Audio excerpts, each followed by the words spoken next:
রাজ্যে গো সংরক্ষণ আইন কার্যকর করতে এবার কড়া বার্তা প্রশাসনের। প্রাণী সম্পদ দফতরের উদ্যোগে আজ সরকারি স্তরে অনুষ্ঠিত হল গুরুত্বপূর্ণ বৈঠক। ব্লক ও জেলা স্তরের আধিকারিকদের নিয়ে ভিডিও কনফারেন্সের মাধ্যমে আইন বাস্তবায়ন নিয়ে বিস্তারিত আলোচনা হয়। এই বৈঠকের পর দিলীপ ঘোষ বলেন, বহু বছর ধরেই অবৈধভাবে পশু জবাইয়ের ঘটনা ঘটে আসছে, তবে কেউ যেন আইন নিজের হাতে তুলে না নেন সেই আবেদনও করেন তিনি। তার কথায়, কুরবানি বা ঈদের সঙ্গে গরুকে ধর্মীয়ভাবে যুক্ত করার কোনো ভিত্তি নেই।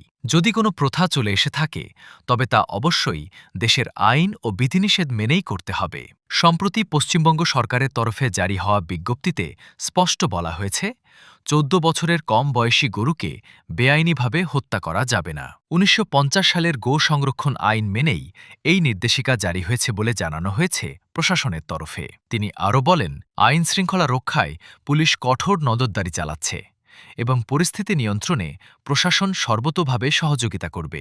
পাশাপাশি সাধারণ মানুষের উদ্দেশ্যে তার আবেদন, কোথাও বেআইনি কাজ দেখলে নিজেরা ব্যবস্থা না নিয়ে সঙ্গে সঙ্গে নিকটবর্তী এসডিও অফিস বা থানায় অভিযোগ জানান। প্রশাসনের আশা, আগামী দিনে এই বিষয়ে সাধারণ মানুষের সচেতনতা আরও বাড়বে। বিভিন্ন খবরের আপডেট পেতে এজেড নিউজের ফেসবুক পেজ লাইক করুন ও ইউটিউব চ্যানেল সাবস্ক্রাইব করুন।